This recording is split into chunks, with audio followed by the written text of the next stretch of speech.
The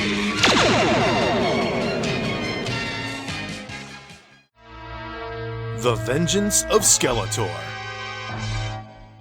Of all the beings of the planet Eternia, none was as evil as the skull-faced Skeletor. There was no good in him. He stood defiantly on the rim of an active volcano, and using his energy blade, he dared to fight with the lightning that flashed about him. The hatred in his heart was as searing as the volcano's belching smoke. "I thirst for vengeance!" Skeletor shouted, as the sky responded with a loud crash of thunder. Skeletor's mind was tormented by hate images. "It is because of He-Man that I have time and time again suffered shameful defeat," he roared. "I would have succeeded in my attempt to rule this planet if not for him and his noble companions in battle." As he spoke, Skeletor also thought of Teela, the beautiful warrior goddess, and of the armored man-at-arms, the master of all weapons. At that moment, Skeletor made the only decision that was open to him. If he was going to rule Eternia, he had to destroy his worst enemy. He-Man must die! With the mystic power of his energy blade, Skeletor sent his image to his two obedient underlings. Soon, his ghostly face appeared in Eternia's densest jungle. "Beastman," said the image. "I have work for you." "I'm coming, Master," roared the ape-like brute. The image also appeared in another domain, that of Merman, Skeletor's scaly underling of the sea. "What do you command me to do, Master?" asked Merman, humbly submitting to his master's will. "You are to go to Castle Grayskull," answered the scheming Skeletor. "It is there that I shall tell you exactly what you must do.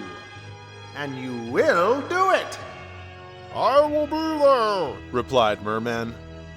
The three sinister beings met in the shadow of Castle Grayskull, that ancient place of wonders that was built by unknown hands sometime before the Great Wars. "We are here to serve you," grunted Beastman. "What do you command we should do?" added Merman. "You will seek out He-Man, and then, Skeletor almost smiled, before he can use one of his super weapons against you, you will destroy him." Soon afterwards, a fantastic vehicle sped across the craggy terrain on a cushion of air. Riding the battle ram was He-Man, dressed in a suit that made his already great strength stronger. His thoughts were of Teela, whom he was to meet at a place around the next bend. He-Man could not know that two fiendish beings were waiting for him in ambush.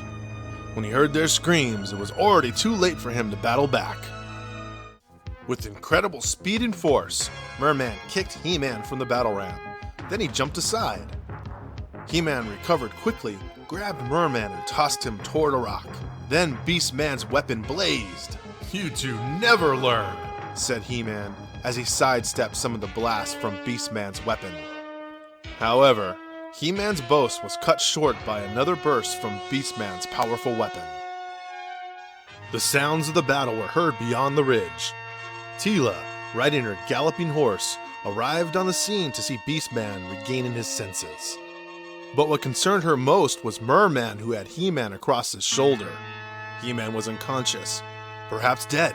"There is nothing we could do now," Teela said to her steed, "but wait and hope that He-Man still lives." She held great fear in her heart. For many miles, Merman carried his burden, and never once did He-Man move. At last, a dawn's light crept over the land. The scaly servant of Skeletor reached his destination. The sea was choppy and angry.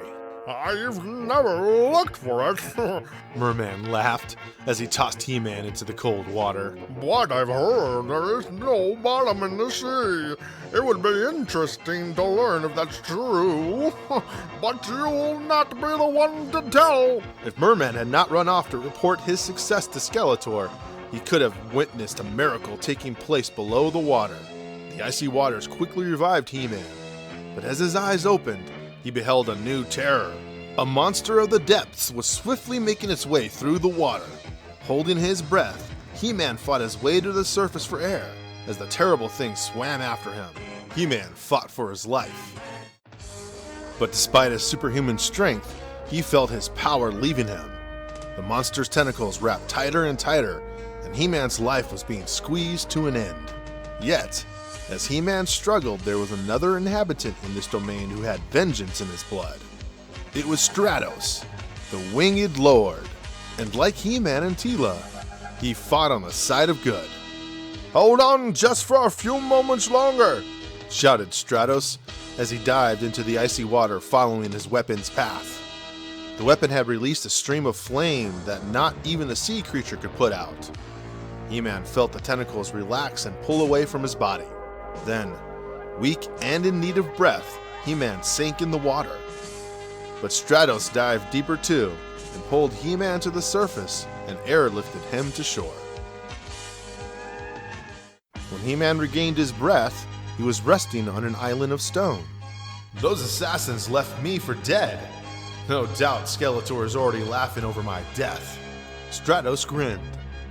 Well, then perhaps it's time for us to show Skeletor who will enjoy the last laugh, he said as he offered He-Man his warrior's grip. Teela must be worried, He-Man spoke. If she saw the ambush, she must think I'm dead. Thank the universal powers that you are alive, Teela exclaimed. Tell me what happened. After He-Man explained the events of the night, he changed into his suit that generated its own force field. We must go after those evil ones, vowed Stratos, if we are to find out who is laughing. Beastman ran off towards Castle Grayskull, said Teela. I'm sure Merman went there too. At the castle, Skeletor enjoyed every grisly detail about He-Man's defeat. How sweet is my revenge! He shouted. Now nothing can stop my plans of conquest. At last the one who threatened me is now cold fish at the bottom of the sea. Cold? Would you care to feel my temperature, Skeletor? Mocked the familiar voice of He-Man. Turning, Skeletor saw the foe he believed to be dead. I don't know how you escaped death, raved Skeletor, but you will not do so again. Slay him and his friends now! Do it! Skeletor's command was firm. Beastman, Skeletor's #1 underling, leapt with the prowess of a great forest ape.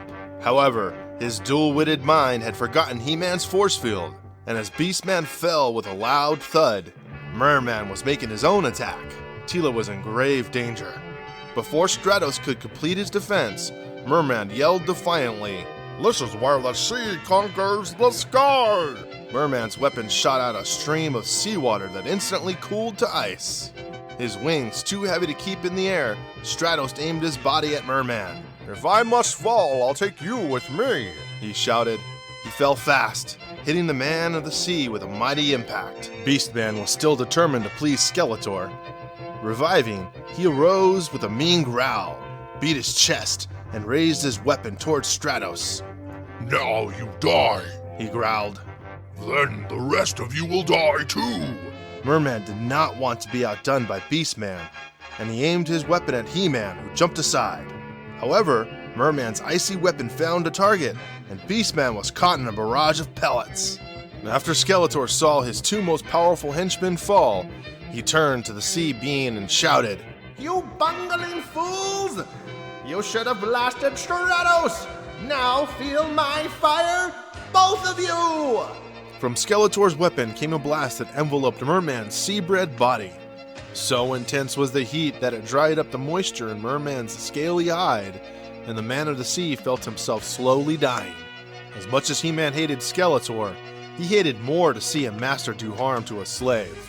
Mounted on the battle ram, He-Man collided with Skeletor, disarming him. And Merman lost no time using what strength he had left to turn his own weapon on himself. Bathed in the sea of water that would restore his strength, he gloated to himself. "You will regret this favor, He-Man." Teela and Stratos watched in disbelief. Minutes passed, and finally a battered Skeletor got up to find his henchmen looking at him strangely.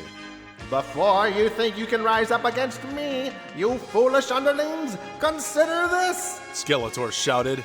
Whatever thoughts the two might have had were soon forgotten, as a blast of energy from Skeletor's weapon exploded under their feet. "Master! You are the master!" they yelled together. "Thank you, Master," mocked He-Man, for giving us such a great idea. Then together, He-Man, Teela, and Stratos trained their weapons on the villains, sending them fleeing like cowards from Castle Grayskull. No doubt they will invent new plots of evil. said the spirit of the castle, appearing. But you, the masters of the universe, will be ready for them. Indeed, we shall be, agreed He-Man with fervor.